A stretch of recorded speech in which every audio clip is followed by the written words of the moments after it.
Hernán Dobry nació en Buenos Aires en 1974, es periodista y magíster en Relaciones y Negociaciones Internacionales por Flaxo, San Andrés y la Universidad de Barcelona. Desde hace 12 años se especializa en la cobertura de mercados financieros, globales e historia política.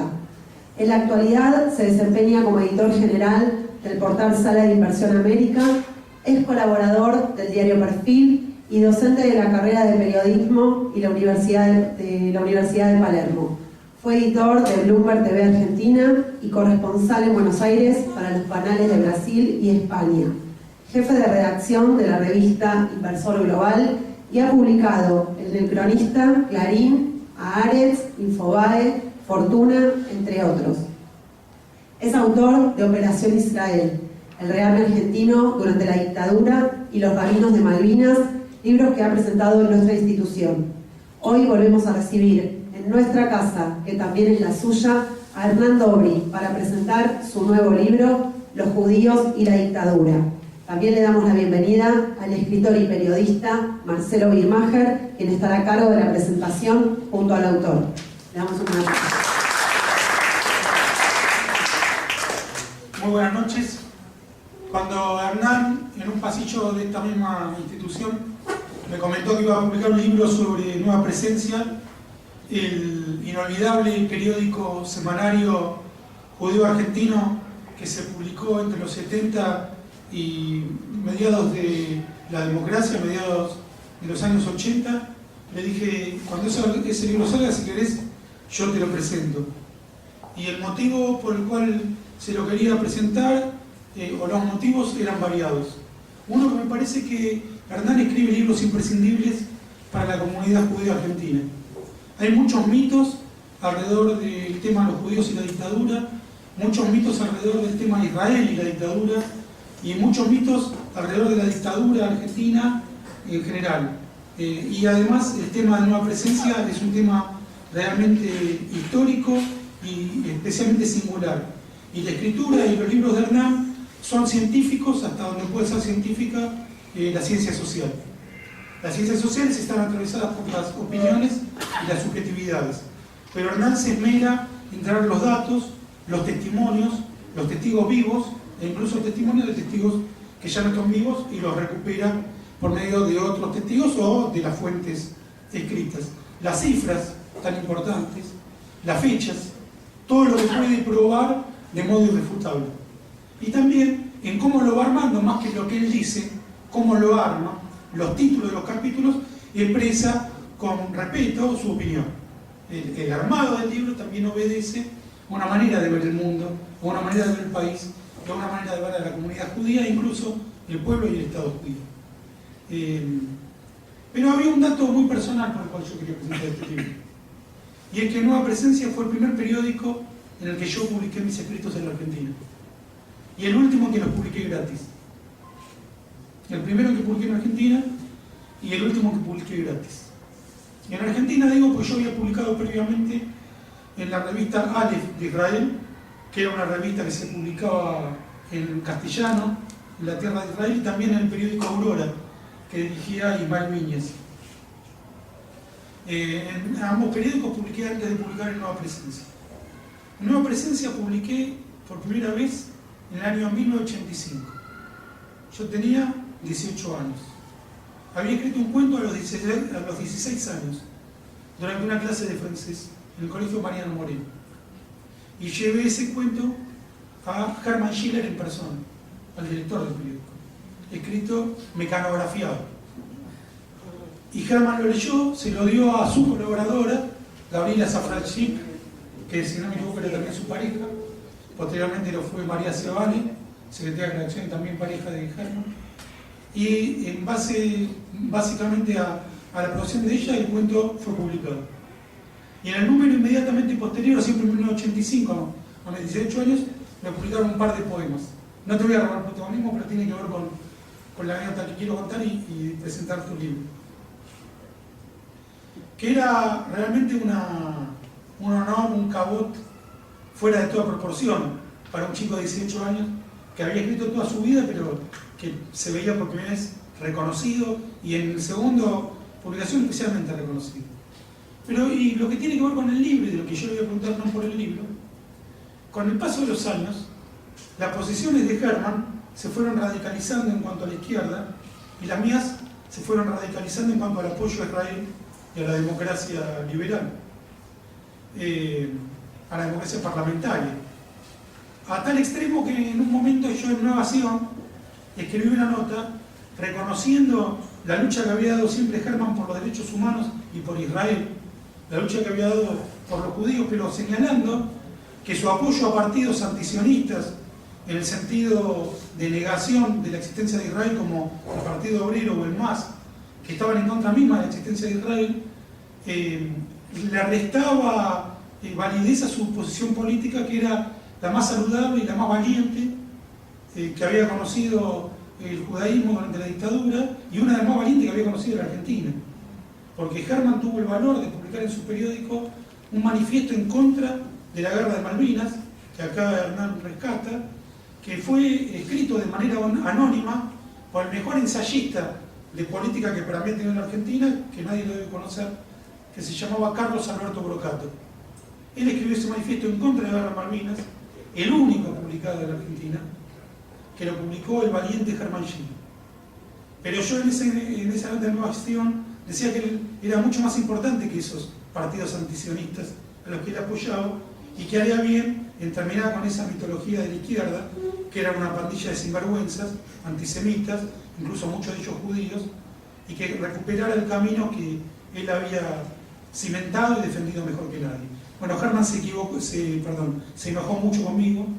Hubo una especie de marcha que se armó en solidaridad con Herman y en repudio a la nota que yo había publicado, muy menor, y no nos hablamos nunca más.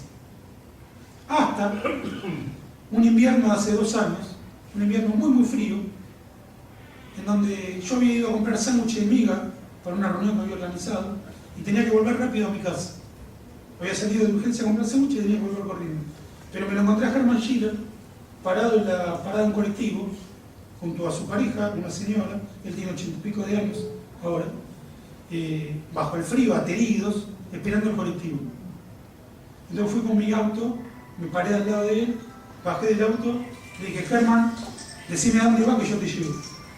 Y iban a la paternal, cerca de el C. Campeador, una cosa así. Y tuve el placer de poder llevarlo. Mientras lo llevaba le dije: mira, Herman, yo alguna vez puedo discutir de política con vos, pero yo nunca me olvido que vos fuiste la primera persona que me publicó en la Argentina. Y para mí esa es la posición política más importante de todas. Que cuando un joven judío fue con sus primeros papeles, vos, sin mirar mi edad, sin mirar mis antecedentes, sin mirar nada, te gustó el cuento y lo publicaste. Y ese sos vos. Eso es lo que va a quedar de vos. Cómo defendiste a todos los judíos durante la dictadura. Y en eso sos mucho más importante que yo, y todo lo que hagas es más importante que lo que yo puedo hacer. Las cosas que pienso y que escribí de frente las sigo pensando. Pero lo importante de vos es todo esto que hiciste. Bueno, y lo llevé, y fue mi manera de pagarle aquel favor imposible de pagar que me había hecho Herman hace tanto tiempo. Y Hernán, con su libro, está viniendo a suplir una deuda que tiene la comunidad judía y el pueblo argentino con Herman Schiller.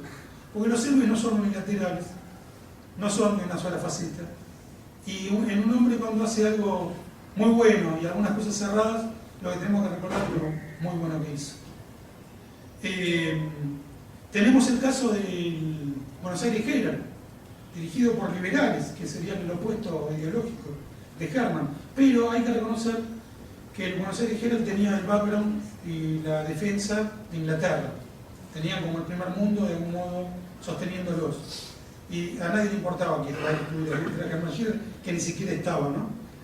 Pero para los militares no era ningún problema que Israel quisiera rescatar a los judíos, los podían matar sin ningún tipo de conflicto geopolítico. Mientras que si tenías la banda de Inglaterra, era un poco más la protección que podía tener, especialmente si era ciudadano inglés, como era el caso de Cox y de Nelson. De todos modos, no hay que restarles valor.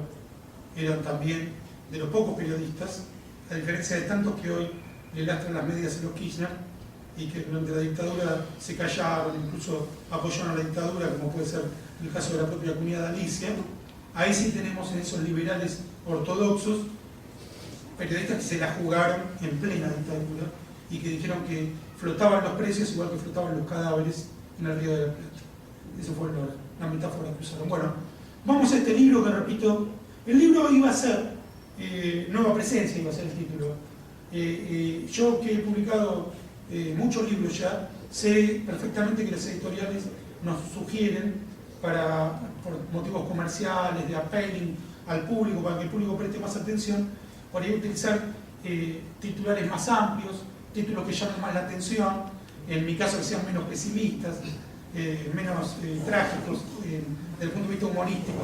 Y los escritores, especialmente como Hernán y como yo, que no somos grandes bestsellers, tendemos a hacerle caso a la editorial porque ya que están invirtiendo en nosotros, le queremos dar la derecha cuando, bueno, si el libro no va a vender, que no sea por culpa de que yo me llegué a poner el título que me sugerían. Ya el contenido no me lo tocan, pero el título les doy la derecha, no sea cosa de que después me eche la culpa que no vendió por mi culpa. Así que se terminó llamando a los judíos y la dictadura. La primera pregunta es, en todo el libro hay una tensión, que es entre la posición de Hermann Schiller y Nueva Presencia con la comunidad judía organizada, que siempre es más cauta, que no quiere apoyar transparentemente las marchas, y muy específicamente me llamó la atención de un rabino ortodoxo que decía, ya los derechos humanos están en la Torá. Los movimientos de derechos humanos a los que vos te estás plegando tienen un fuerte componente antisemita, incluso antisionista. Eso le dice el rabino a Hermann. Estos movimientos de derechos humanos, las Madres Plaza de Mayo concretamente, no comulgan con los valores intrínsecos de la Torá. Y repite muchas veces Torá, todo el tiempo Torá, Torá, Torá. Es algo muy significativo. Es muy importante el testimonio de Hernán, porque es exactamente lo que dice el rabino. Hernán no lo apostrofa. Y Hermann insiste con que hay que aliarse con las madres y con los distintos movimientos de derechos humanos. Ahora bien, dado el diario del lunes, a mí me quedó resonando si el rabino no tenía parte de razón. Y la pregunta específica es esta. Todavía no hice la pregunta. A mí me quedó resonando que el rabino tenía razón. M. de Bonafini, en el año 2001, organizó en la Asociación Madre Plaza de Mayo una clase pública en apoyo directo al atentado que había cometido Bin Laden contra las Torres Gemelas. Participó David Viñas, Vicente Cito Lema y Sergio Schlender, que por entonces era amigo de Eber, el hijo putativo. Y literalmente dijeron que era un movimiento revolucionario, que era lo mejor que le había pasado a la humanidad en los últimos años y que era el comienzo de una lucha contra la opresión que representaba Estados Unidos y que era algo bueno para la humanidad, el atentado contra las Torres Gemelas. Muy paradójica y curiosamente, el periodista que reveló esta masacre teórica, este sinsentido, fue Horacio Berbisky. ¿En dónde lo reveló? En dónde reveló que M. Bonafini estaba defendiendo a capa y espada a Bin Laden en página 12, en una nota de tapa, la nota doble que escribió Horacio Berbisky. ¿Cómo le contestó M. Bonafini cuando Berbisky publicó esta nota que era irrefutable? Era como Hernán con su libro. Lo que habían dicho en la clase abierta. Bin Laden es un héroe, qué suerte que mataron a todos los que mataron las Torres Gemelas, esto es la revolución mundial, la revolución socialista. M. Bonafini le dijo a Berbisky, es un judío que trabaja para los Estados Unidos. Literal. Es un judío que trabaja para los Estados Unidos. Esa era la principal referente de los movimientos de derechos humanos en la Argentina. Hoy, en una conferencia que dieron en la Casa de las Madres Plaza de Mayo en relación con la ley de medios, entra Eve y Ricardo Foster dice la más importante referente de los derechos humanos de la historia argentina. Esa le dijo a Berbisky, judío, trabajás para Estados Unidos e Israel. Entonces la pregunta que le digo es, judío, le dijo, judío. Lo persiguió por ser judío. Lo dijo el propio Berbisky. La pregunta que le hago a Hernán es si este rabino no tenía razón cuando le advertía a Hermann Schiller que también le dijeron judío y lo echaron. Si acaso no tenía razón el rabino. Me dijo, Hermann, tené cuidado, que te van a matar por ser judío. Te van a poner la bomba en la AMIA, como se la pusieron a las Torres Gemelas. Te van a matar por ser judío, Hermann. La pregunta, Hernán, Es decir, no tenía razón aquel rabino cuando se lo advirtió a Hermann Schiller en los años 70 de la dictadura argentina. Hay, como vos decías, con el diario del lunes, viéndolo, es mucho más fácil entender un montón de esas cosas. En ese momento, Ebe Bonafini, si lo era, lo ocultaba, no era tan público, pero también hay que acordarse, y es algo que yo noto con el libro porque termino en el año 83, pero si uno toma los diarios del año 84 y 85, hay fotos de Ebe rezando en el Muro de los Lamentos y haciendo una gira por Israel, defendiendo las cuestiones de derechos humanos en Israel en ese momento. O sea que su extremismo, su antisemitismo extremo actual no era el mismo, o por lo menos si era el mismo lo tenía bastante bien camuflado, por lo cual es bastante, o sea, hoy podría decir sí, no te diste cuenta de lo que podía llegar a haber pasado. Por otro lado, no nos olvidemos que el propio año 83, no solo Herman, sino el propio rabino Marshall Meyer compartieron el acto que organizó el movimiento judío por los derechos humanos en el 9 de julio, en la que Ebe, el Premio Nobel de la Paz, Adolfo Pérez Esquivel y el rabino Marshall Meyer fueron los tres oradores. O sea que la situación en ese momento era muy difícil y posiblemente también el peso de otras madres judías dentro de Madre de Plaza de Mayo también tuviera otro peso que hoy no lo tienen por la radicalización de Ebe, porque aparte fueron muriendo muchas... Por ejemplo, René Pelón, que siempre fue amiga de Israel, en contradicción que Ebe, que era ferozmente antisemita. Por eso, hay mucho balanceo en las épocas. El rabino que le dijo eso a Hermann Schiller, paradójicamente, es el rabino Levin, ¿sí? Que se lo dijo durante un acto de Agudat Israel que salió publicado en La Voz Judía en ese momento, y donde no le apuntaban tanto a Hermann. Los cañones iban apuntados a Maya, directamente. Pero más que nada, no por el juntarse con, sino porque la forma de expresión religiosa era totalmente diferente la que tenía la ortodoxia, la sigue teniendo hoy en día, la que tenía la ortodoxia en ese momento, y el movimiento conservador, y había una pelea personal entre la ortodoxia y el propio Marshall. Creo que a Hermann le tiran en ese momento diciendo que quieren meterle el veneno comunista dentro de las cabezas a los jóvenes, a las jóvenes generaciones y compañía. Pero en eso sí, es muy difícil darse cuenta de qué era lo que podía llegar a pasar. Pero hay un punto interesante en lo que vos decías. Conversando con Hermann, luego de terminar el libro, quiero aclararos una cosa: Hermann nunca supo que yo estaba escribiendo este libro. Se enteró unas semanas antes de que yo entregara el libro en imprenta. Mismo, empezó a querer darme un montón de material, un montón de contactos, y yo ya había entregado el libro a la imprenta. Porque justamente lo que quise era que él no pudiera influir en mí en absolutamente nada de lo que yo fuera a escribir. Yo aproveché que él contó su historia, Nueva Presencia, 500.000 veces en entrevistas muy largas, de las que yo conseguí los crudos de las entrevistas, no las entrevistas editadas, sino la grabación original. Entonces pude reconstruir horas y horas y horas de entrevistas de él contando Nueva Presencia, con lo cual me permitió, y hace muchos años, con lo cual sus recuerdos eran mucho más limpios que los que podía tener hoy, influidos por los años, que son bastante parecidos a los de esa época. Y él me decía una cosa, y dice: yo tengo un gran problema porque hoy hablar dentro de la izquierda me cuesta muchísimo. Me peleo constantemente por los ataques antisemitas que hay dentro de la izquierda contra Israel. Pero yo los peleo desde adentro constantemente. Y eso responde de cierta forma la primera parte que... Te critiqué a Hermann. ¿Hasta qué punto no es indigno para uno mismo, el que tanto defendió la dignidad, de seguir considerando interlocutores que te dice judío, trabajar para Estados Unidos judío? Si hay que seguir hablando con esa gente. Si dice, tienen que destruir Israel, hay que destruir Israel. Y acá pasamos a otro tema muy interesante del libro.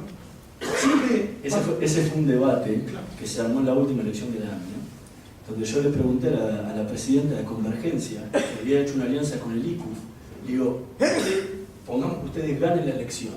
Dice: ¿cómo vas a hacer el día que haya que hacer un acto en favor de Israel en la puerta del AMIA, como había pasado el año pasado, y tengas que ponerte de acuerdo con la lista del ICUF, que va a ser parte de tu comisión directiva, porque era la alianza que que si ganaba iba a gobernar. Digo, ¿cómo vas a hacer para poner de acuerdo a ellos que no van a salir a apoyar de ninguna manera a Israel?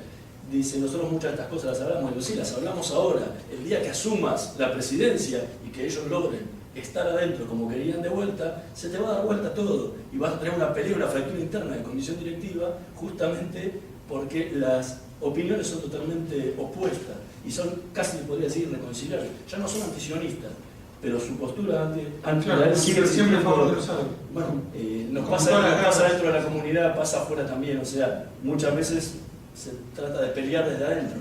Herman es, desde siempre, es un idealista, como dice él, es un revolucionario idealista. Entonces es muy difícil con esas cosas. A Herman lo expulsaron también de la Universidad de la Madre Plaza de Mayo. Sí. Lo expulsaron como anticipó el rabino.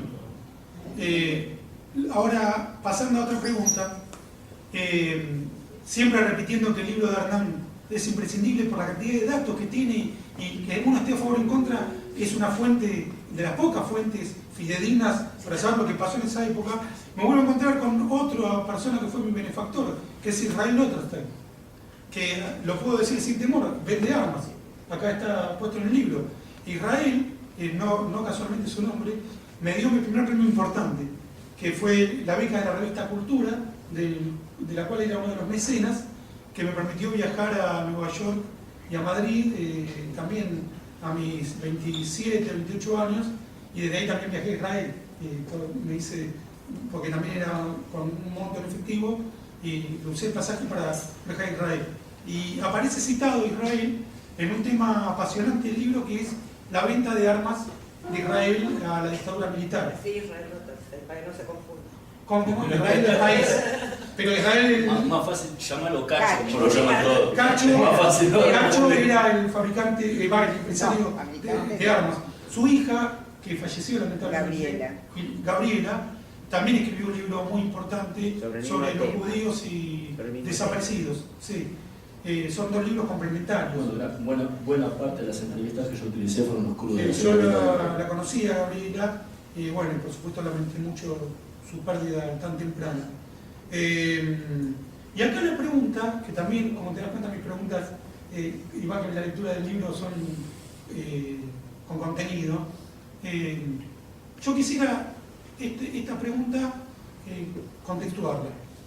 Hay que tener en cuenta que el ERP era un grupo que estaba en contra de la existencia de Israel, pero los montoneros fueron mucho más allá. Los montoneros entrenaban en el Líbano, en los campos de Al-Fatah, en la época que Al-Fatah cometía atentados como por ejemplo el de Maalot, que fue tomar un jardín de infantes en la localidad de Maalot en Israel y asesinar a los chicos judíos.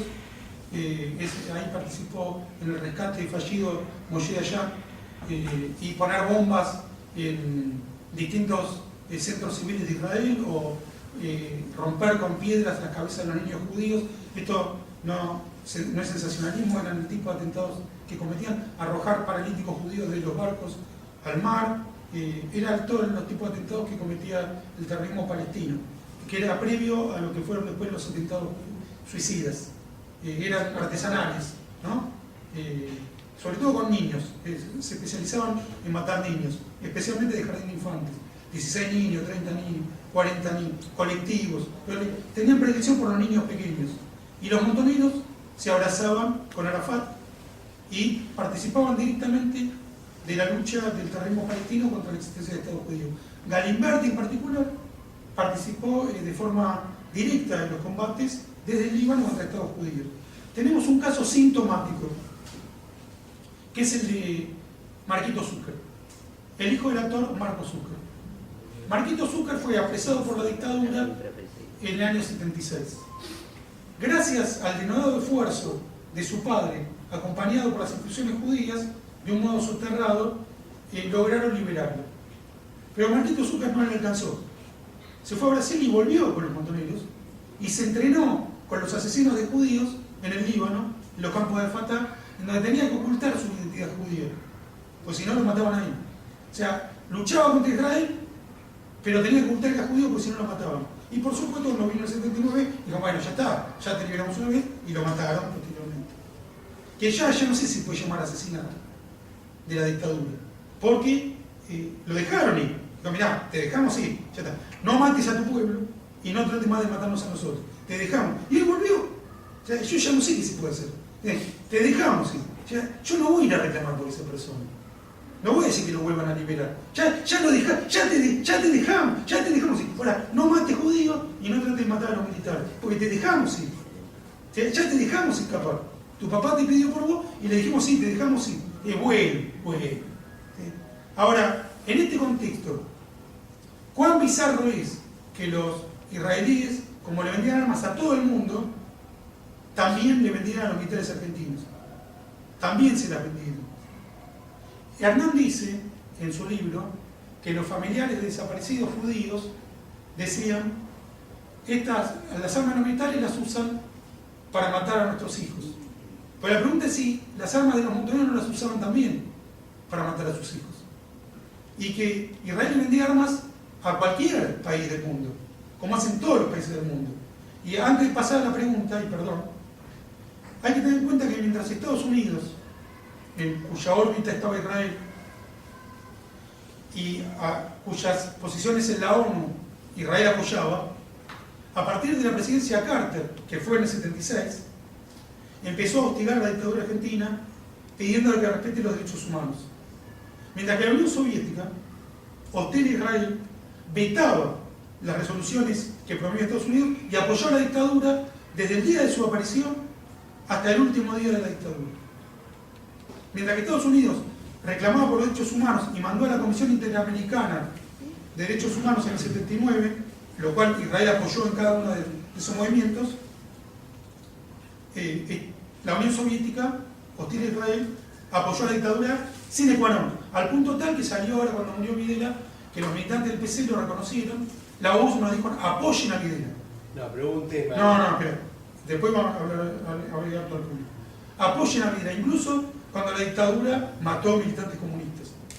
Pero el PC apoyó a Videla. Y mientras que Israel, Hernán lo recoge muy bien en el libro, el capítulo de Hernán empieza diciendo, nadie rescató tantos judíos como Israel, y más aún, podemos hacer el contraste de qué hicieron las otras comunidades por sus judíos, perdón, por sus integrantes desaparecidos. Nada. Mientras que Israel salvó a los judíos que pudo, incluyendo el caso más famoso que Hernán relata también en el libro, el caso Timmerman. Entonces la pregunta, y ahí te dejo hablar sin parar, como lo hago yo, perdón, porque me interesa mucho el tema. ¿Tiene algún interés que Israel le haya vendido también armas a dictadura como hizo la Unión Soviética, como hizo China? China, el país comunista por antonomasia, le vendía armas a Pinochet.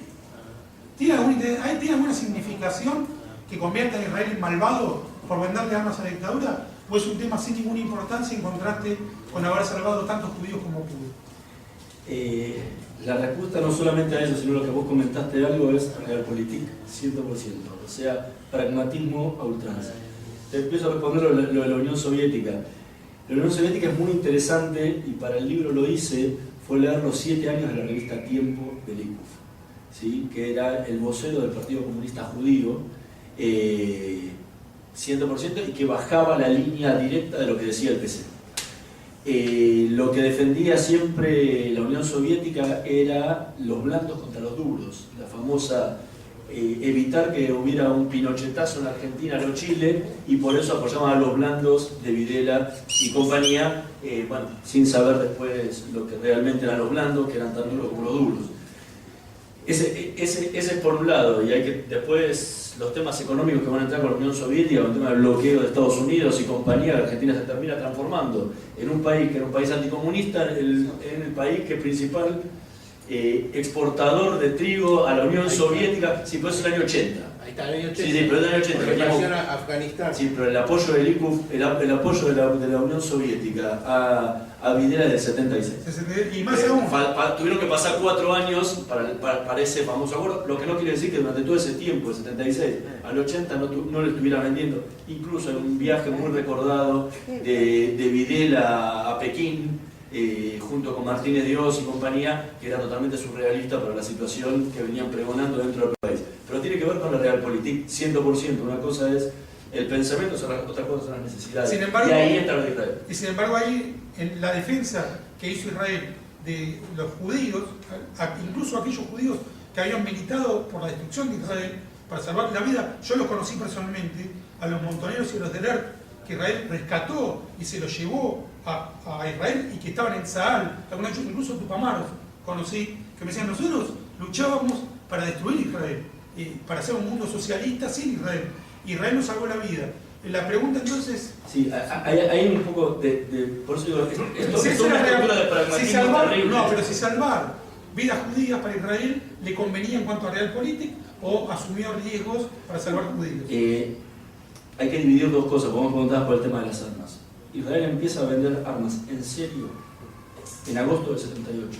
O sea, justamente esa es la razón. Está muy bien dicho en el justamente la razón. Habían pasado 2 años y medio, había pasado lo peor de la dictadura antes de que se vendiera un solo fusil.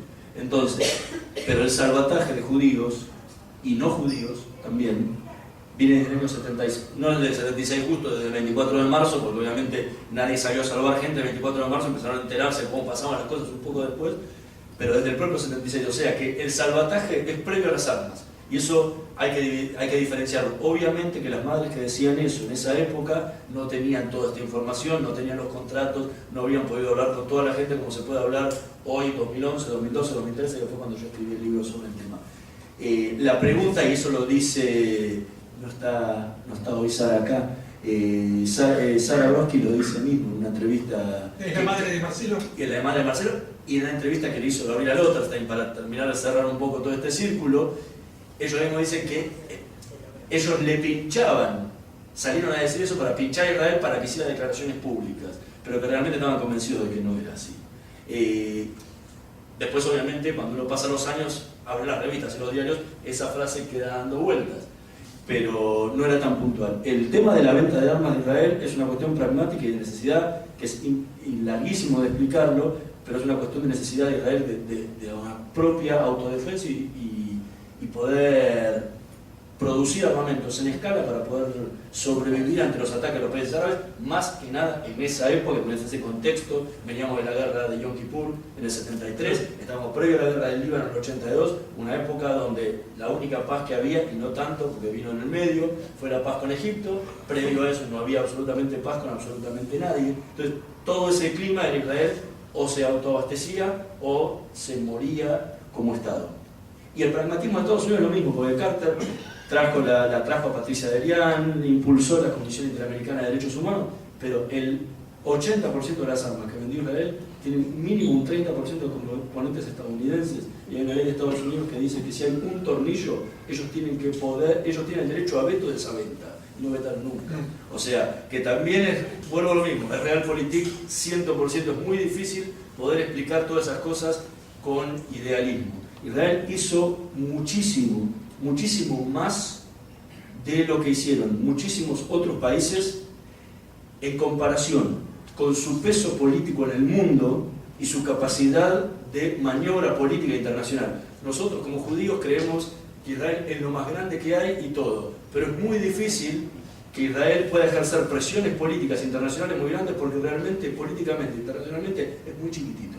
Y encima, si uno tiene en cuenta la época en la que se vivía, Israel vivía de condena tras condena en la ONU. Así que Israel trataba más de defenderse de las condenas que sufría de la ONU con todos los países árabes, e incluido Argentina, que le votaba constantemente en contra o se abstenía de votar. O sea, era una cuestión muy difícil. Con lo cual, que Israel haya logrado todo eso es importantísimo, porque no lo han hecho muchos países, incluso los propios cónsules israelíes, yendo a visitar las cárceles a los presos a disposición del Poder Ejecutivo Nacional. Es algo que muy pocos países lograron. Yo estoy trabajando ahora, no voy a adelantar el tema final, pero estoy trabajando con los cables secretos de la Embajada de Estados Unidos, ¿sí? Que mandaban a su embajada. Y Estados Unidos apenas podía mandar en alguna época a sus cónsules a las cárceles. Israel lo hizo asiduamente. Está bien. Tenemos que pensarlo de dos formas. O los militares eran muy antisemitas porque pensaban que todo judío era israelí, o eran hipersionistas, ¿sí? Que eran mucho más sionistas que los propios sionistas, que decían que bueno, todo judío en el mundo tiene la posibilidad de tener una ciudadanía israelí. Es lo primero, obviamente. Pero eso hizo que Israel pudiera tomar magnitud de muchísimos de la situación y aparte de eso salvarlos. Y el número no fue mayor de rescate de presos a disposición del Poder Ejecutivo Nacional simplemente porque, por dos razones. La primera era porque no querían dejar las cárceles por una cuestión de traición a sus compañeros que estaban presos. Y no pasa solamente acá. Hay un libro excelente, ahora no me acuerdo el nombre, no lo cito en este libro, lo leí después, de un periodista uruguayo que habla sobre la comunidad judía de Uruguay, y pasaba exactamente lo mismo en Uruguay. Exactamente lo mismo. Y el segundo punto es que no querían ir a Israel. Porque eran antisionistas. Más que nada, no querían hacer la tzabá, no querían cumplir con ninguna cosa, preferían quedarse adentro de la cárcel con riesgo de desaparecer que dar el brazo a torcer. E incluso Israel, en muchísimos de los casos que salvó, lamentablemente los vuelos directos hubo uno solo, el caso Eichmann, que hubo Tel Aviv, Buenos Aires directo. En esa época había que hacer escala como hay que hacerla hoy, hace poquito hacíamos en San Pablo, pero ahora se vuelve a Europa. Se bajaban en Europa la escala, no llegaban ni a Israel, y muchísimos de ellos, hay testimonios, se juntaban a grupos anti-israelíes y participaban en manifestaciones pro-OLP, ¿sí? Y esa misma gente la sacó Israel. Ahora, la respuesta puntual a esa no la doy yo, la da el Talmud, ¿sí? Y el que salva una vida salva el mundo entero.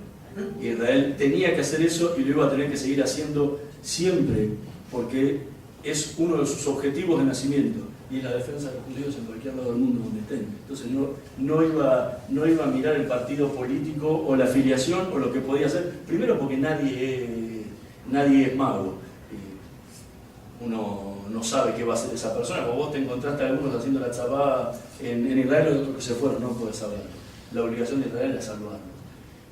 Después de eso vino el tema de las armas. ¿Es contradictorio? Sí, es 100% contradictorio. Pero una cosa no quita la otra.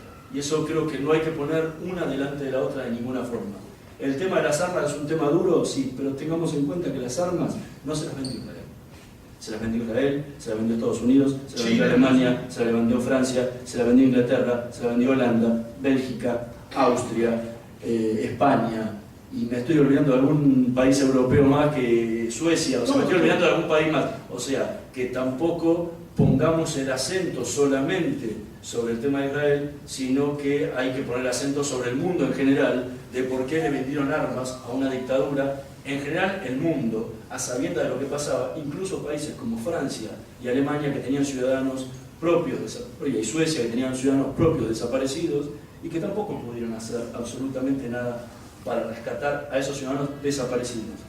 Sobre detenidos se hizo muchísimo, y lo hicieron muchísimos países. Francia recibió muchísimos presos políticos, Suecia recibió muchísimos presos políticos, de la forma que lo hizo Israel. Pero creo que juzgar a Israel solo es como mínimo una injusticia histórica. Yo diría que la conclusión es: todos le vendieron armas a la dictadura, pero nadie hizo tantos esfuerzos por los judíos como hizo.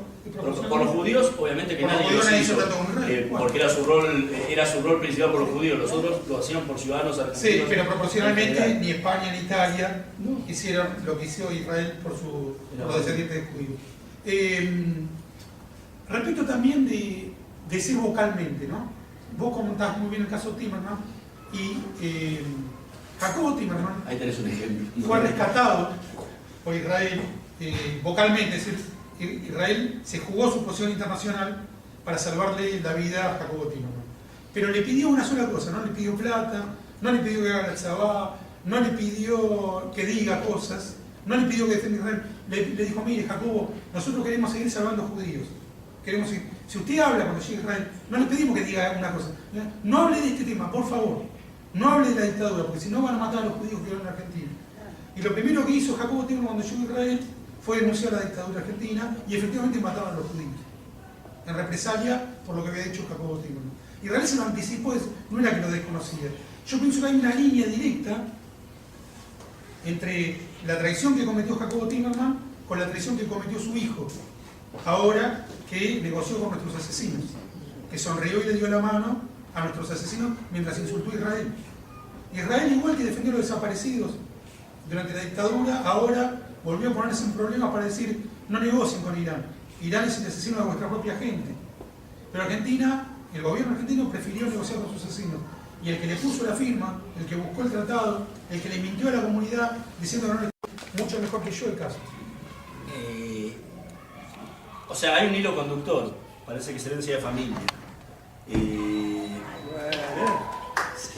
Vuelve. El punto de acusándola incluso de ser el Judenrat de la dictadura, cosa que es por lo menos es una acusación demasiado grave, que no tiene ni siquiera el más mínimo asidero. E incluso para desmentirlo, no estoy yo, está el rabino Marshall Meyer, que cuando le preguntaron sobre eso dijo que la palabra complicidad es una palabra muy fuerte para librarse de la comunidad judía. Hubo temor y hubo algo que pasó en la Argentina que era: el argentino no te metas, quédate en el monte. Palabras de Meyer, no mías, que de esto conoce un poco más que yo. Todo eso lo heredó Héctor. Incluso no solo lo heredó, antes de firmar cualquier cosa con Irán. No sé si te acuerdas que hizo una visita a Israel. Bueno, lo recibieron tal como se lo merecía, con un freezer. Mirá que hay que tener un freezer en Israel que hace tanto calor. Fue una de las visitas más frías que tuvo el canciller en todas sus giras que hizo. ¿Y por qué? Porque todavía los viejos funcionarios de la Cancillería israelí no se olvidan. Los jóvenes no tienen ni idea ni quién es Timerman ni quién es este Timerman. Pero los viejos funcionarios de carrera de la Cancillería israelí saben muy bien quién era Jacobo Timerman y saben muy bien quién era el hijo. Por eso justamente recibió exactamente el trato que merecía, porque fue justo la semana anterior que Pepe Liayev había publicado en perfil su nota denunciando que se estaba negociando con Irán. La semana anterior al viaje de Héctor Timerman. Y ahí lo recibieron de la forma que se merecía, la forma con la que reciben a un traidor. Y creo que lo de Jacobo Timerman con Israel fue traición. Porque no solo eso, después se dedicó a pegarle a Israel en medio de la guerra del Líbano, como poca gente con su segundo libro, la guerra más larga. Israel la guerra más larga, en pleno 82 en plena guerra del Líbano, o sea que tampoco es nunca fue una persona demasiado querida, ni hoy, ni en la época, y los recuerdos quedan. Y justamente lo de Héctor es herencia, y está pagando encima las cosas que le enseñó su padre. A quien en la jerga, vos lo sabrás muy bien, en la jerga periodística, lo llaman siempre el hijo de Jacobo. Claro, es lo único que es. Ahí también hay, y que está muy bien en el libro de Hernán, justamente porque Hernán es más cauto y más informado que yo, pero que yo lo puedo metaforizar, es que Israel se dedicó más que a hablar a salvar, y que era contradictorio hablar con salvar. Que si hubiera tenido una posición más elocuente, más vocal, hubiera matado más gente. Y la diplomacia silenciosa salvó más gente que si hubiera sido una diplomacia efusiva. Que lo importante es salvar vidas. Y que de ahí también tiene que ver con este gobierno y con lo que forma parte de Héctor Timerman, que es el discurso, la efusión, los grandes símbolos, pero que en definitiva queda, y yo ataco al que salvó a mi padre. Yo daba como ejemplo que Venezuela. Eso se lo preguntó Mario O'Donnell en Radio Continental. No, yo no le debo absolutamente nada. Yo dije acá en una charla que si Venezuela hubiera salvado a un pariente mío, yo me corto la lengua antes de hablar mal de Chávez. Yo hablo siempre mal de Chávez, me parece un neonazi, afortunadamente ya no está entre nosotros. Pero si hubiera salvado a un pariente mío, no lo hubiera defendido, pero jamás hubiera hablado en contra. Ni una palabra. Ni una palabra. Bueno, pasemos a otra pregunta más. Esta es muy importante, Hernán. Y sos una pocas personas a las que se lo puedo preguntar con confianza. No te voy a pedir datos concretos, porque no los tiene nadie. Pero vos sos uno de los pocos que no mienten al respecto y que no mitologizan. Desaparecidos judíos. Yo me manejé siempre, y la repetí con ignorancia, la cifra de 2.000 desaparecidos judíos. Esa cifra nunca la confirmé, pero participaba del mito. es una enormidad. Acaba de publicar Seferino Reato un libro imprescindible, tan imprescindible como el de Hernán, que se llama Viva la Sangre, que es sobre el cordobazo, pero con un enfoque muy singular y riguroso, que es como el cordobazo fue el punto de partida tanto de la dictadura y de la masacre que iba a cometer la dictadura, como de Arpe y Montoneros en cuanto a las locuras que iban a perpetrar, a la locura sanguinaria que iban a perpetrar. En ese libro, Seferino Reato da un dato absolutamente revelador e imprescindible para la historia argentina. Los desaparecidos, es decir, las personas secuestradas por la dictadura, torturadas y asesinadas, de las cuales sus parientes no volvieron a saber nada hasta el periodo democrático, fueron 7.158. 7.158. No 30.000, no 8.000 y pico, como llegó a decir alguien que yo quiero y respeto mucho, como Graciela Fernández Mejide, a la que considero la persona más lúcida del movimiento de los derechos humanos, sino 7.158, contados y confirmados. ¿La CONADEP no tiene más que eso? No, son 8.962 casos. Sí. Pero la CONADEP toma desde el 74 para acá. No el 76, analizó 74, 83. Entonces tiene un montón de casos que se dieron antes. De Isabel para acá. Claro. Y la CONADEP también incluye muertos sin combate y asesinados por los propios montoneros, que recién, mucho tiempo después, se descubrió como el caso de Jaimán, que no lo había matado la dictadura, su hijo militaba en Hijos, sino que lo habían matado los propios montoneros. El hijo dejó de militar en Hijos. Y había varios casos de CONADEP que habían muerto en combate, o por ejemplo, caso Paco Urondo, que se tomó la pastilla de cianuro en Mendoza, caso Rodolfo Walsh, que disparó primero antes que le disparen a él. Rodolfo Walsh fue tiroteo. Claro, no era desaparecido, fue tiroteo. No, no era eso. Claro, desaparecido es, te van a buscar a tu casa, te desaparecen y no se sabe más de ellos. Sí, lo que filtraron fue caídos en combate. Caído seguro, Es decir, una disparar y que te disparen es caído de combate, no es desaparecido. Sino que entonces vos tenés que disparar y no te pueden disparar a vos. Cuando vos le disparás a un militar no te puede disparar. Bueno, después lo hablamos. Entonces la pregunta es sobre desaparecidos judíos.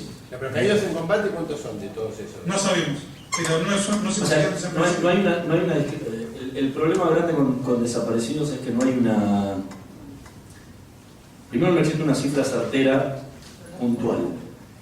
Va a haber un montón de cifras y según quién lo mire, qué estadísticas se tome y cómo. Porque si uno mirara hoy las estadísticas de la CONADEP con todos los que sumó el gobierno, últimamente estamos a los 11.000. Y si uno mira la CONADEP del 84, es muy difícil entender cómo hubo 2.000 y pico de desaparecidos nuevos entre una época y la otra, que empezaron a sumar. Por ejemplo, sumaron todos los de Formosa, los montoneros caídos en Formosa, el ataque del regimiento de la democracia, están en el monte están sumados a la lista de Monte Chingolo. que están en el museo. Ahora, si un combatiente guerrillero va a Monte Chingolo, le dispara a un militar, el militar lo mata, ese es un caído en combate. Entonces, desapareció, es que fue secuestrado de su casa y torturado y que no se supo más de él, no que murió en combate. Hay muchos datos diferentes. La pregunta no, el tema de desaparecidos judíos, ¿cuántos también estamos exactamente en la misma situación, hay un montón de números diferentes. O sea, si uno tuviera que tomar las denuncias de la época, son variadas, porque cada institución tenía desde muy pocas hasta mucho más. O sea, más que nada las instituciones estadounidenses, la Anti-Defamation League de la B'nai B'rith tenía una de las mejores listas que había, la DAIA tenía una de las peores de todas, tenía 200, según su informe, no lo digo yo, el informe del 84 da 210 casos, cuando la lista de B'nai B'rith era muchísimo más amplia. Hoy en día hay el número que presentó DAIA en su informe ante el juez Baltasar Garzón en el año, me estoy olvidando el año, no importa, pero fue hace poquitos años, hablaba de 900 y pico de casos. Pasa que en esa lista se incluyeron a muchos familiares no judíos de desaparecidos judíos. O sea que si uno tenía una esposa católica, la incluyeron como desaparecida judía, o si uno tenía un esposo católico, lo incluían como desaparecido judío. Entonces también estamos cerrando el número bastante grande. Yo traté de filtrar todos esos números y llegué a una lista lo más cercana posible a los datos que hay, que habla de 794 casos, creo que de 792, 94 casos. Esos están con nombre y apellido y constatados con los datos que existen en CONADEP.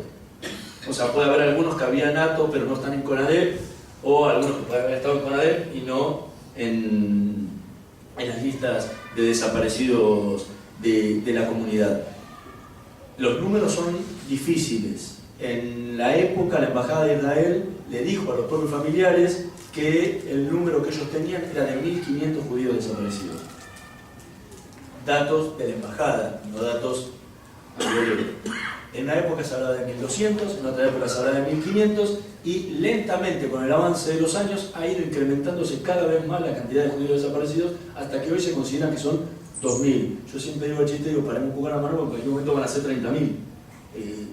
No podemos seguir hablando irresponsablemente sin números, hay que hablar con números en la mano, porque si no vamos a decir cualquier cosa y las estadísticas de la historia va a terminar hablando de números que no son los números reales. Lo que pasa es que no sé si es correcto tomarlo de la CONADEP como techo, porque en el 84-85, en el tiempo de la CONADEP, todavía había miedo de hacer las denuncias, entonces por 100%. hacer las denuncias que no se pero igual, así y todo, con parientes no judíos, la DAIA en el último, la DAIA y COSOFAM, que se hizo en España, las presentaciones que hicieron llegan a un número parecido, o sea que no llegan mucho más de 900 en los 2000.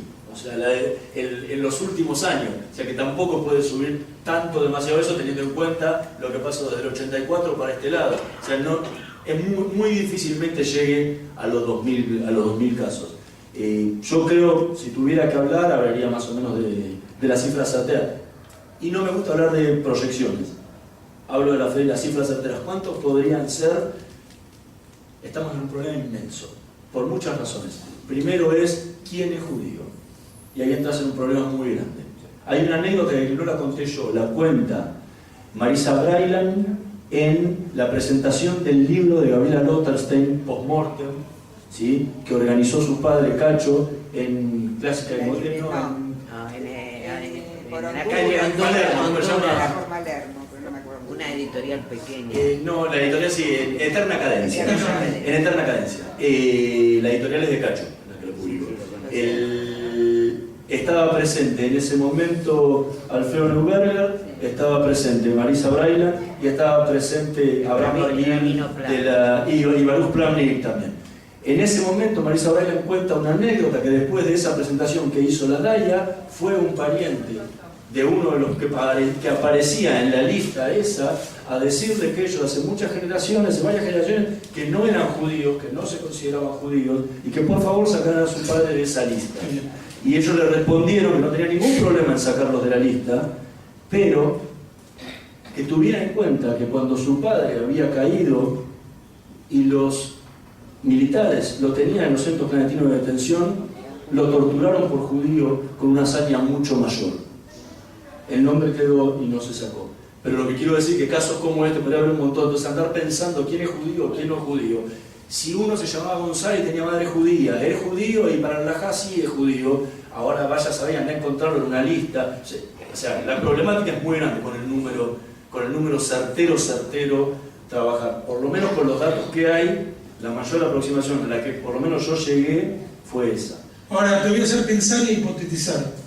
790 judíos desaparecidos en proporción a los 7.158 que cita Reato es una desproporción brutal, sí. Porque somos el 0,2, 0,3 de la población argentina. En ese momento el número, según los números del libro de año que hace, el libro anual que hace el American Jewish Committee todos los años, hablaba de 300.000 judíos con una población casi en Argentina de unos 29 millones de habitantes, 30 millones de habitantes casi, o sea que era el 1%, el 1% de la población argentina. El 76. Sí, el 1%. 77. 1% de la población, éramos el 1% de la población y fuimos el 10% de los desaparecidos. Sí. ¿Por qué, Hernán?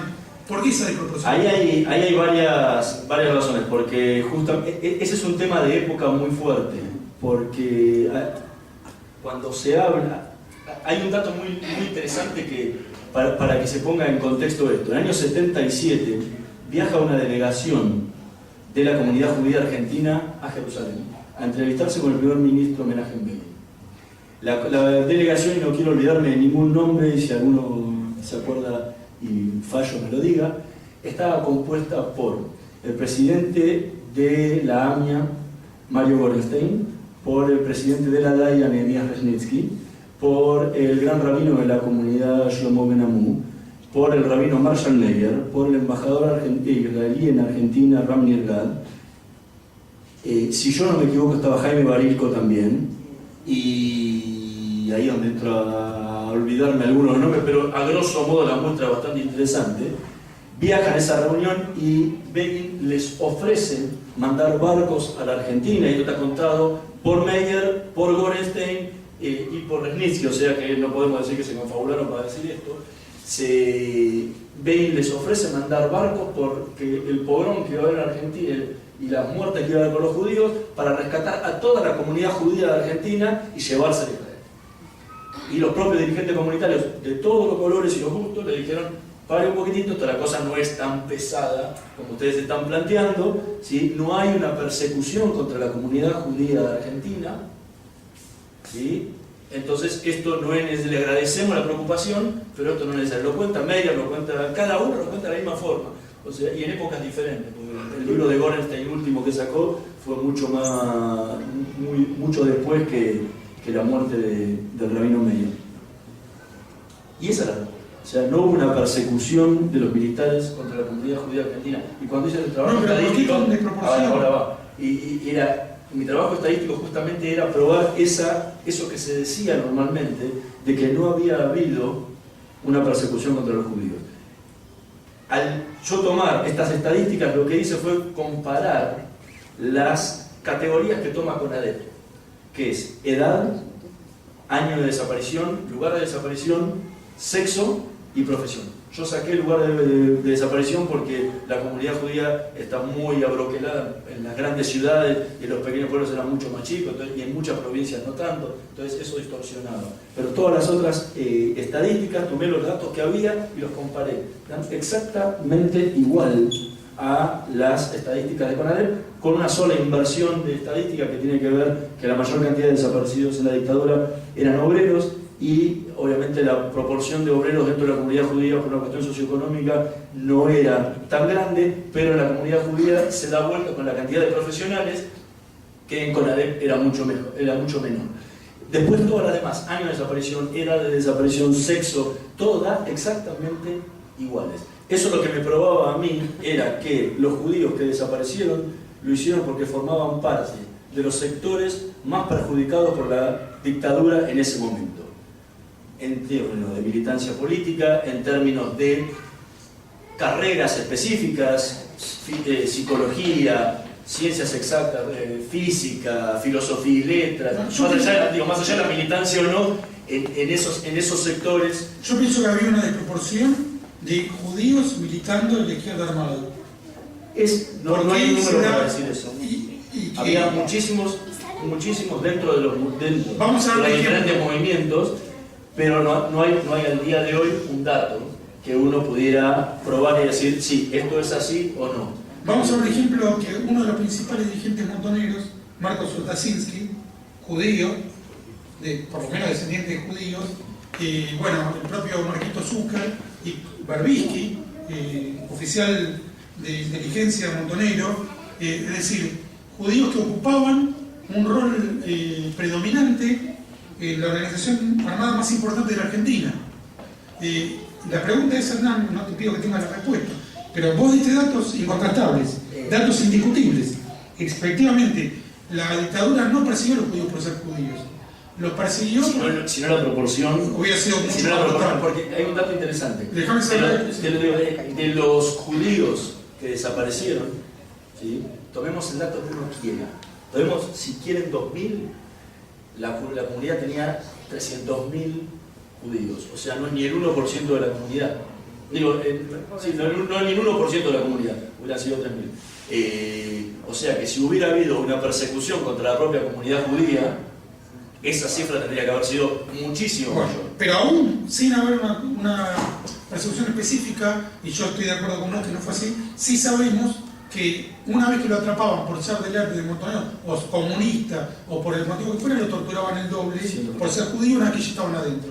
Eran nazis de la cárcel para adentro.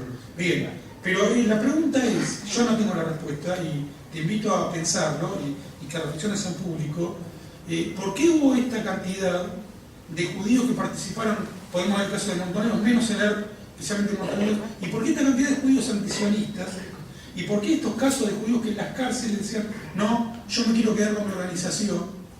¿Qué hay en la comunidad judía, y no solo en Argentina, son casos que se pueden ver en el mundo, Ahí va mi respuesta. que lo condujo en el a año esta 73, autodestrucción? En el año 73, yo cito un texto de una académica argentina que miembro del núcleo de estudios judíos, que publicaron un libro por el Editorial Lumira hace unos años, donde justamente trae testimonios de dirigentes del Congreso Judío Mundial, de la organización sionista, donde la preocupación ya en el 73 era, no a nivel Argentina, sino a nivel mundial, la cantidad de sectores de tanto de las Nuot como de los grupos juveniles judíos que se estaban pasando a los sectores de izquierda y a los sectores de lucha armada, no solo en Argentina, en América Latina y en muchísimos otros lados del mundo. O sea que es un dato no argentino, no puntual argentino, sino una gran preocupación, y los dirigentes comunitarios de esa época se preocupaban muchísimo por eso. Hay un dirigente en especial muy denostado por los familiares desaparecidos, pero que en ese punto había trabajado muchísimo, que era Nehemías Resnitzky. Si uno ve la opinión de Novación hasta el cierre, hasta que decidieron autocerrarse, años 77, hasta el año 77 que se autocierra, ¿sí?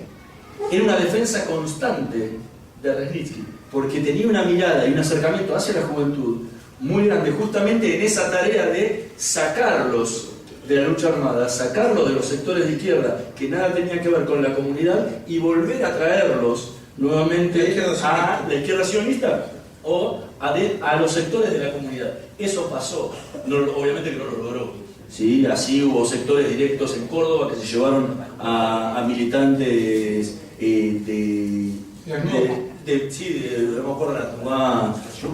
Sí, pero era una ala de Yomer Atzaí, que tenía un nombre que no me puedo acordar.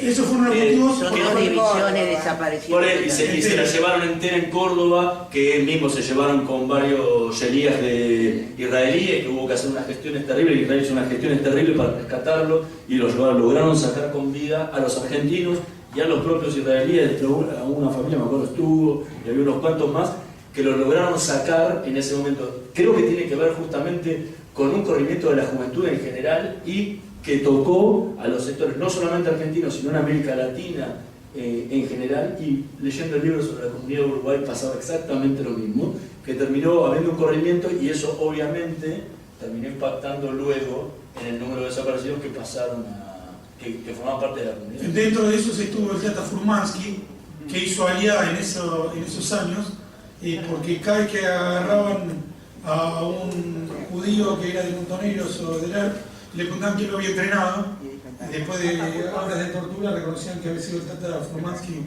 en Maccabi. Yo tuve el placer de conocerlo en Farah Maccabía. ¿Dónde es Farah Maccabía? ¿Es cerca de Tel Aviv?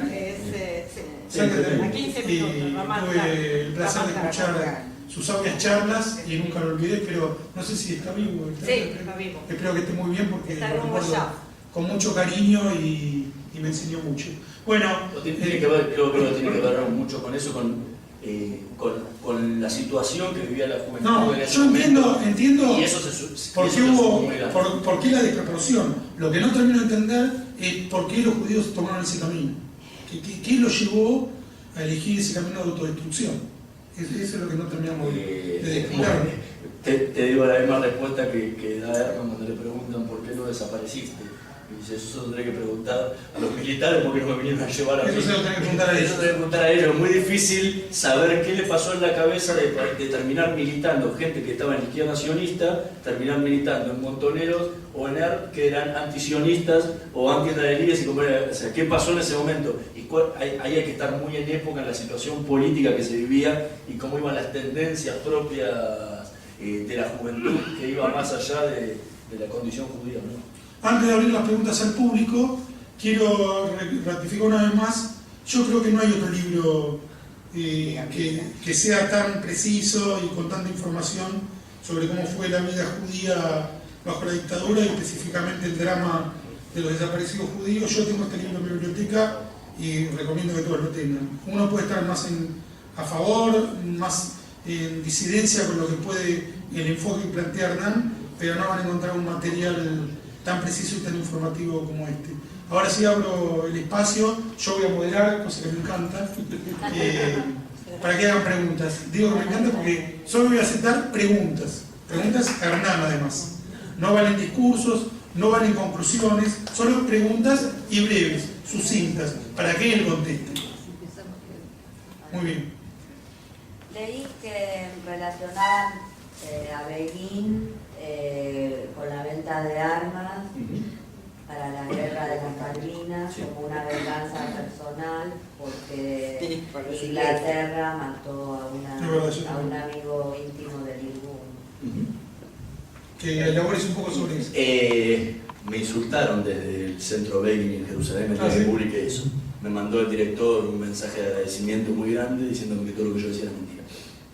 Yo le digo, mirá, yo te puedo decir todo lo que yo digo, pero esta anécdota me la cuenta el vendedor de armas, que a su vez se la cuenta el vendedor israelí que estaba en la reunión con Begin, a quien se lo dijo. O sea, tendrás que contrastar con Begin o con ellos, te doy el teléfono si querés, de Gad Gitron, que vive en Israel todavía, y que Gad Gitron y había falleció, otro... creo, Gitron, creo que no vive, no sé que haya fallecido en las últimas semanas, el año pasado vivía todavía.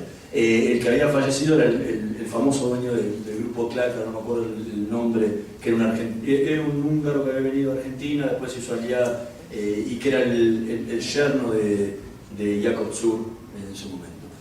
Pero, o sea, eso fueron palabras expresas de Begin cuando IREX, que es la empresa israelí, que en ese momento formaba parte del grupo Clark, hoy ya no forma parte del grupo Clark, que había sido fundada justamente por Gitron, y que era dueña de IREX Argentina, que era la que vendía las armas aquí, de la cual formaba Cacho Lotterstein, Abraham Perelman, entre otros, le van a pedir, se desata, viene la recuperación de Malvinas, y antes de que empezara la guerra, empieza el 1 de mayo, le van a pedir justamente que Israel le siga vendiendo armas a Argentina, porque ya le venía vendiendo armas, que necesitaba justamente para la guerra. Y le hacen todo un discurso inmenso por los derechos argentinos sobre Malvinas, del colonialismo inglés, etcétera, etcétera, etcétera, etcétera. Y Begin los para en seco y dice, voy a hacer guaso porque fue así él. Dice, no me van a venir a decir a mí la mierda que son los ingleses. Dice, yo los combatí, yo estuve acá y conozco muy bien lo que son los ingleses, no me cuenten esas cosas a mí. Dice, ¿estas armas van a servir para matar ingleses? Cadima. Así dijo. Cadima. Sí, adelante. Entonces dijo, y ahí le dijo, esto va por mi amigo Dos Brunner, que fue el que ahorcaron en la cárcel de Aco los ingleses en pleno... ¿La rebelión? Sí, en plena rebelión contra el mandato británico en Palestina en ese momento, y él era uno de sus mejores amigos. Porque la rebelión se llama el libro de Begin. Sí, no solo eso. Mismo, Begin es uno de los pocos primeros ministros israelíes que no está enterrado con Ben Gurion en el Monte Herzl. Está enterrado al lado de Don Brunner en el Monte de los Olivos. Mira si lo quería. Y esa fue la frase de él, contada por fuentes directas. El centro Begin me dijeron que no, pero bueno, es un tema de ellos que tendrán que resolverlo. ¿Otra pregunta? Te cuento una última cosa, y me lo cuentan dos vendedores de armas distintos en dos entrevistas diferentes. Así que lo pude chequear, no era una versión que invento de uno solo, sino de dos diferentes que lo conocen. Solamente quería saber qué te inspiró a investigar tanto, no sé si lo dijeron al principio, qué te inspiró a investigar tanto, con tanto detalle, o sea, ¿cuál fue tu motivación para escribirlo y para averiguar todo eso? ¿De cuál de este libro? Yo vengo investigando desde el año 98 la comunidad judía y la dictadura. La base de este libro fue mi tesis de grado del año 2004. Y para mí era una cuenta pendiente con la historia. O sea, investigarlo, o sea, para mí investigar no existe de otra forma que no sea puntilloso y detallista. Hay veces me dicen que soy demasiado detallista y que doy demasiados datos, pero creo que los datos son las únicas cosas que uno no puede refutar. Las opiniones las podemos discutir toda la vida, pero los datos son datos y la información es información. Leyendo durante muchos años sobre lo que tenía que ver con la dictadura, empecé a ver libros que escribían sobre la prensa argentina y la dictadura. Un libro específico, que es el que escribieron Eduardo Blaustein y Martín Subieta, que se llama decíamos ayer, la prensa argentina durante el proceso, que hablaba sobre toda la prensa, un libro de 500 páginas, un libro encima editado en una edición muy grandota, ahora también Coligüe, ¿no? Coligüe, donde ni siquiera decía la palabra nueva presencia. Después antes había salido un libro de Rosa Nanoski que se llamaba Paren las rotativas, donde cuenta la historia de la prensa argentina en general, desde la Gaceta de Mariano Moreno hasta la época de los 90 que se editó el libro. Tampoco nombraba nueva presencia. Salió un libro hace poquito, unos académicos de la UBA, con varios ensayos, tampoco nombraba nueva presencia. Leí el libro de 75 años de la DAIA, y para la DAIA no había existido nunca ni nueva presencia ni el rabino Marshall Meyer.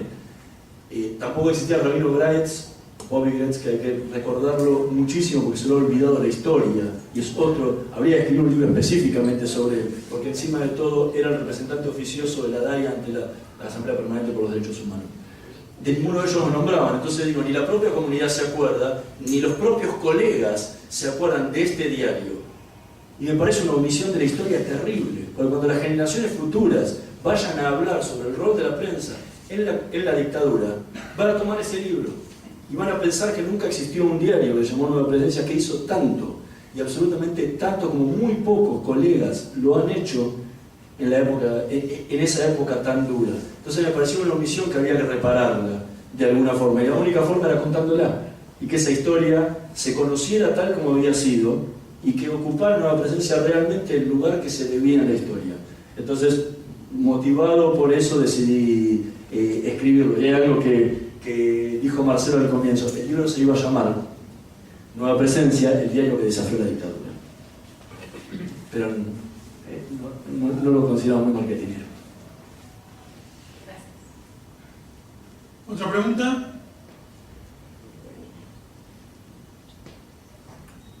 Bueno, a ver si Hernán quiere brindarnos alguna conclusión para ir cerrando el acto. Sí, Fer. Con todo lo que averiguaste, investigaste, con todas las circunstancias de esa época, ¿te parece que podría volver a pasar algo parecido? Ojalá que no, pero lamentablemente hay muchas situaciones, y esa iba a ser mi conclusión final. Nos enseñan siempre en el colegio y en toda la vida, sí, los romanos ya lo decían, que la historia es la maestra de la vida, lo decía Cicerón, que tenemos que aprender de la historia y de los errores que cometimos. Siempre, cada uno de nosotros y la historia en general. Y en la dictadura obviamente se han cometido muchísimos errores, y toda la sociedad argentina ha cometido muchísimos errores, si no hubiera habido dictadura con la hazaña que existió. Pero también, y eso es de lo que se olvida en la mayoría de los dichos, hay que aprender de los ejemplos para volver a repetirlos. Porque está bien que aprendamos de todas las cosas y tratemos de no equivocarnos, pero hay gente que en ese mismo momento donde muchos se equivocaron, no se equivocaron, hicieron lo correcto. Lo correcto, como podría citar algunos casos, como hicieron el caso de la comunidad judía, el rabino Marshall Meyer, como lo hizo el rabino Roberto Graetz, como lo hizo el propio Herman con Nueva Presencia. Y si empezamos a hablar de otros sectores, hubieron obispos metodistas que participaban y se jugaron la vida en ese momento. De esos ejemplos se habla muy poco. Las generaciones actuales conocen muy poco de quiénes fueron esa gente que se jugó la vida cuando nadie se la jugaba. Entonces, lo más importante de todo es rescatar esas enseñanzas para decir, ok, si llega a pasar algo similar, tenemos que hacer lo que hicieron estos, más allá de no cometer los errores que cometieron los otros. Pero este es el camino que tiene que hacer. La prensa tiene que hacer esto, ¿sí? Los rabinos tienen que hacer esto, y las organizaciones tienen que hacer esto. Bueno, eso para mí es muy importante. Y ahora, si podría volver a pasar, lamentablemente hay situaciones, ojalá que nunca vuelva a ocurrir una matanza y una tragedia tan grande como la que ocurrió durante la época de la dictadura. Ojalá, y esperemos que no ocurra nunca más, ni acá ni en ningún otro lado. Pero han pasado situaciones muy duras, y donde varios sectores terminaron repitiéndose las cosas. Yo cuento una anécdota muy chiquitita en el prefacio del nuevo libro que va a salir el año que viene, que estoy escribiendo en conjunto con el rabino Dani Goldman. Y es una vivencia mía, es una experiencia 100% mía. En el año pasado, cuando yo publiqué el libro Los Rabinos de Malvinas, los soldados judíos que pelearon durante la guerra siempre añoraron algo. Y se los pregunté yo en todas las entrevistas que les hice hasta el año 2008, que fue cuando hice la investigación. Lo que me decían ellos era que la comunidad judía se había olvidado de ellos durante 30 años. No sabía ni de su existencia, ni había hecho nada por ellos cuando más lo necesitaban. Y la segunda respuesta que me daban a la pregunta, porque yo les preguntaba si habían hecho algo, y la otra es, ¿te gustaría que hicieran algo? Y todos decían, para mí sería una de las alegrías más grandes que la comunidad nos haga un homenaje. En ese momento yo le presenté al presidente de la DAIA, ¿sí? A Dodonsis, esto lo publiqué en el diario La Nación tal cual, ¿sí? Y la DAIA la putearon en todos los idiomas juntos, pero es verdad. Le presenté la lista de los 30 soldados judíos que habían peleado en la guerra de Malvinas, que yo había recabado, que era una lista incompleta. Hoy tenemos 40, y sigue siendo incompleta. Y le dije, Aldo, lo terminaba de entrevistar por el 15 aniversario del atentado a la AMIA, que yo te escribí una nota de 5 páginas en perfil, que por ahí algunos se acuerdan de haberla leído. Ahí le pregunté, terminé el grabador apagado, digo, ¿sabes qué? Acabo de terminar esta investigación y esta gente lo que más desea es un homenaje. Tenés que agarrar en la sala de situación de AMIA, de DAIA, agarrar, descorchen 2 botellas, impriman unos volantitos que digan en homenaje a, y esa gente va a ser la más feliz del mundo. Bueno, desde 2008 que fue esto, hasta 2012 que se cumplieron los 30 años, no se hizo absolutamente nada. Le mandé la lista, dice, mandame la lista, tengo los mails en vivo, le mandé 2 veces la base de datos con nombre, teléfono, dirección de mail de todos esos soldados. Nunca se hizo nada.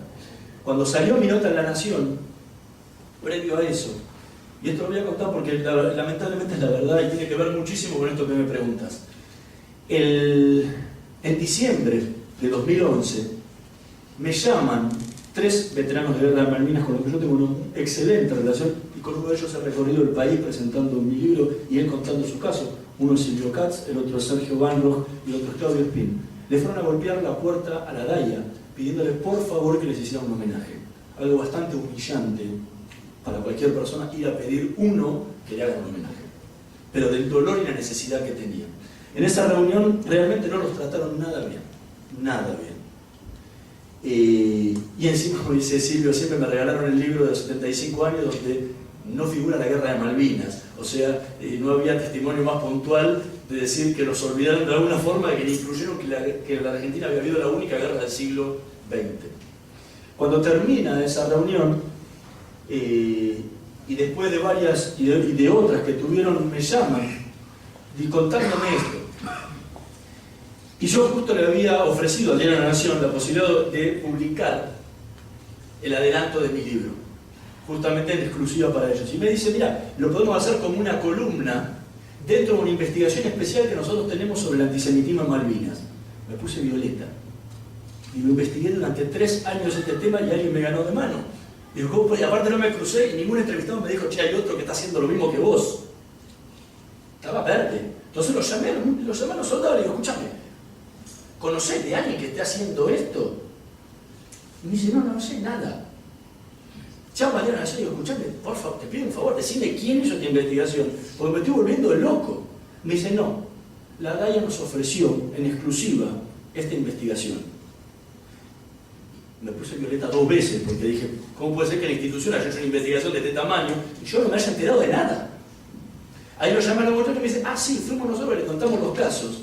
Entonces, una de las cosas que nos ofrecieron era denunciar públicamente el antisemitismo en Malvinas, cuando nunca habían hecho absolutamente nada sobre eso, tenían un testimonio.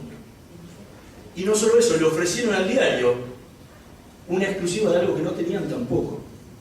No solo eso, empezaron a negociar para hacer un acto en homenaje a ellos en conjunto con el Ministerio de Defensa y el Ejército, algo que no hay otra cosa que odien los veteranos de Malvinas, hacer algo con las Fuerzas Armadas. ¿Por qué? Porque querían hacer algo político en ese momento. Cuando publiqué la nota, un amigo mío, que no voy a decir su nombre, y que forma parte de la DAIA, o formaba parte de la DAIA de ese momento, se reúne conmigo en un bar y me dice, che, hay mucho malestar, y se habló en una reunión de comisión directiva, especialmente sobre tu libro y tu artículo en La Nación, porque dice que es injusto, nosotros estamos haciendo un montón de cosas. Digo, mirá, no. Digo, acá está la lista de las cosas que estamos haciendo. Digo, no.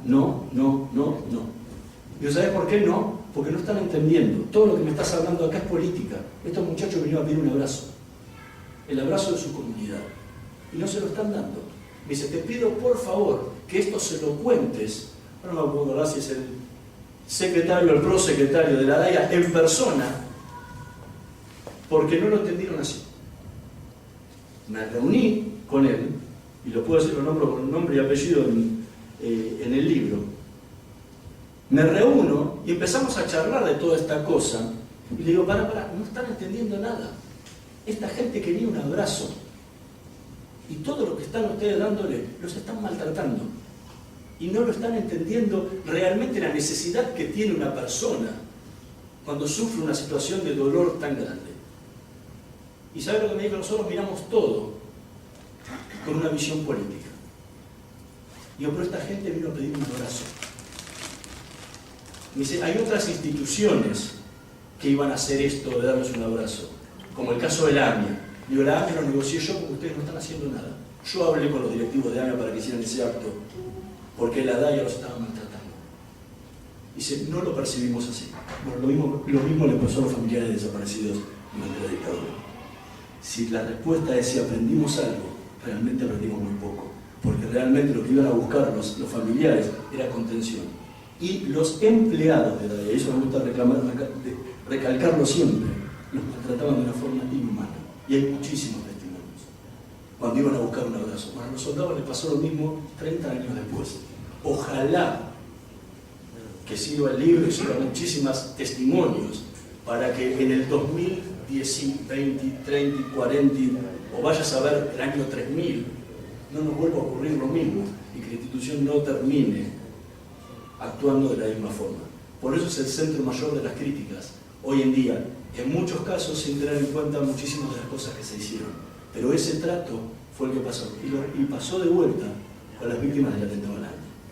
Entonces, creo que es ahí, ojalá, y rezo porque los futuros dirigentes que tengamos puedan aprender de esas cosas y que las instituciones pueden ser políticas o mutuales o clubes o las que fueren, pero que cuando un ser humano viene a pedir algo, es un ser humano.